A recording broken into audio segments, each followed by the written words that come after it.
Habis doang.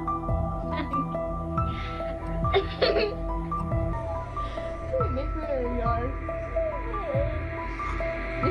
So where are you going today?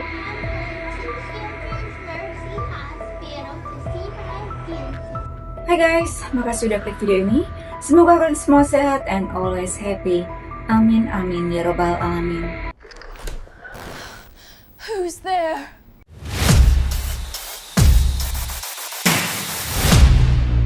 Bayangkan, seorang anak perempuan yang seumur hidupnya dianggap sakit. Dia tidak bisa berjalan, harus minum obat setiap hari, dan semua orang percaya dia tidak akan pernah hidup normal. Tapi pada tahun 2015, sebuah kejadian mengungkap sesuatu yang mengejutkan, bahwa semua yang selama ini dipercaya mungkin hanyalah kebohongan. Gypsy Rose Blanchard lahir pada tahun 1991. Sejak kecil dia sudah dianggap menderita berbagai penyakit serius. Ibunya, Didi Blanchard, 48 tahun. Sang ibu selalu berada di sampingnya, menjelaskan kepada semua orang bahwa anaknya sangat sakit, dan selama bertahun-tahun tidak ada yang meragukannya. Memasuki tahun 2000-an, Gypsy tumbuh, tapi tidak pernah benar-benar dewasa. Dia selalu terlihat seperti anak kecil, menggunakan kursi roda, berbicara dengan suara lembut. Padahal, seiring waktu, usianya terus bertambah. Dan pada tahun 2015, Gypsy sebenarnya sudah berusia 24 tahun. Tapi dunia masih melihatnya sebagai anak kecil yang sakit. Habis doang.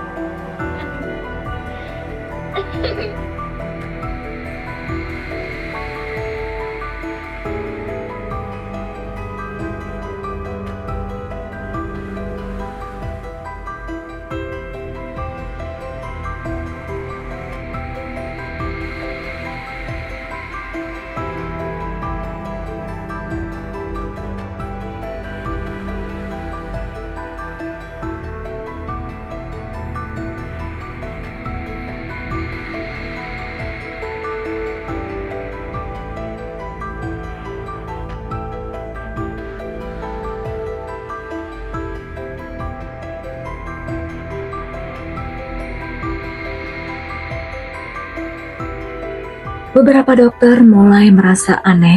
Diagnosis yang diberikan tidak konsisten. Riwayat medis sering berubah. Dan setiap kali ada pertanyaan, Didi Blanchard, sang ibu, akan berpindah tempat. Seolah dia sedang menyembunyikan sesuatu.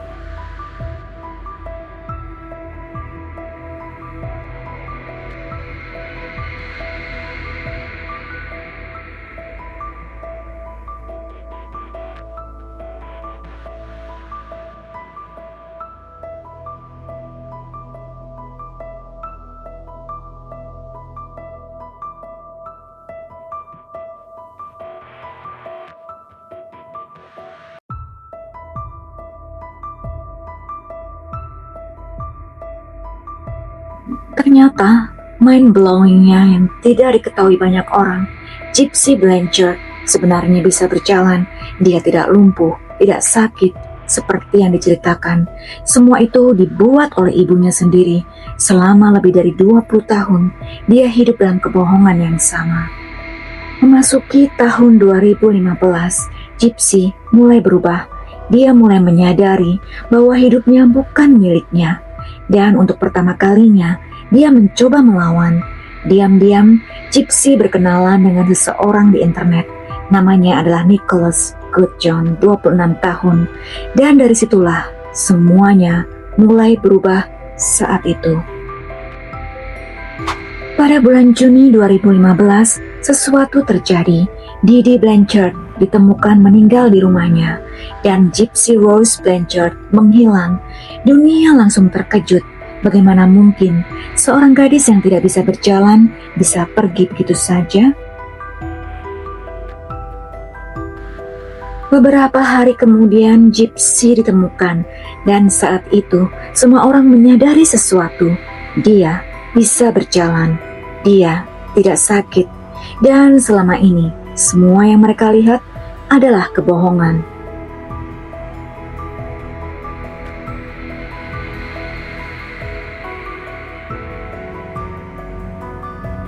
Memasuki Juni 2015, rumah itu terlihat seperti biasa, tenang, sunyi, tidak ada yang menyangka malam itu akan mengubah segalanya.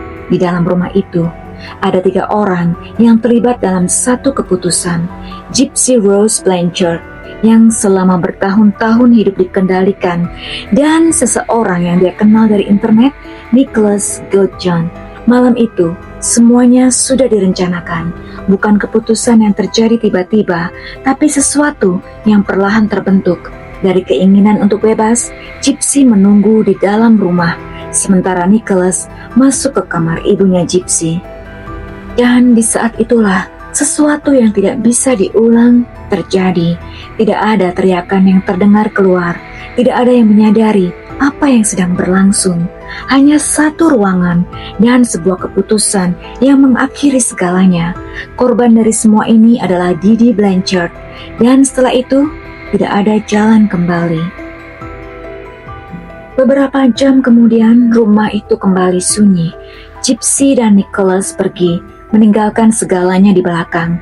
Tapi satu hal yang mereka lakukan justru membuat semuanya terbongkar. Sebuah postingan muncul di Facebook milik Didi sang ibu. Tulisan yang membuat orang-orang panik. Bertuliskan, "That bitch is dead." Awalnya, banyak yang mengira ini lelucon atau mungkin akun yang diretas. Tapi beberapa saat kemudian muncul postingan kedua. Isinya jauh lebih mengerikan. Kata-kata yang terlalu spesifik. Isinya sangat kasar dan vulgar. Intinya, dia mengaku telah menghabisi Didi dan menulis hal-hal tidak pantas tentang Gypsy. Terlalu nyata untuk sekedar bercanda. Dan di titik itu, semua orang mulai sadar, ini bukan lelucon. Ada sesuatu yang sangat salah. Tetangga mulai saling menghubungi, panik, bingung, dan takut. Dan tanpa menunggu lama lagi, mereka akhirnya melakukan satu hal. Mereka menghubungi polisi. Ternyata Nicholas lah yang memosting itu semua. Dan dari situlah polisi mulai menyelidiki. Polisi tidak butuh waktu lama untuk menemukan mereka. Dan saat Gypsy ditemukan, semua orang terkejut. Dia berdiri, dia berjalan, dia terlihat sehat. Dan disitulah kebenaran mulai runtuh. Sebuah ruangan kecil, dinding polos, lampu terang, dan sebuah meja di tengah. Di satu sisi, duduk seorang gadis yang selama ini dikenal sebagai korban, Gypsy Rose Blanchard. Sisi lain, seorang detektif mulai mengajukan pertanyaan.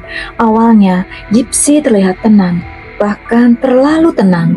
Dia menjawab dengan suara pelan, terkadang tersenyum kecil, seolah tidak ada yang salah.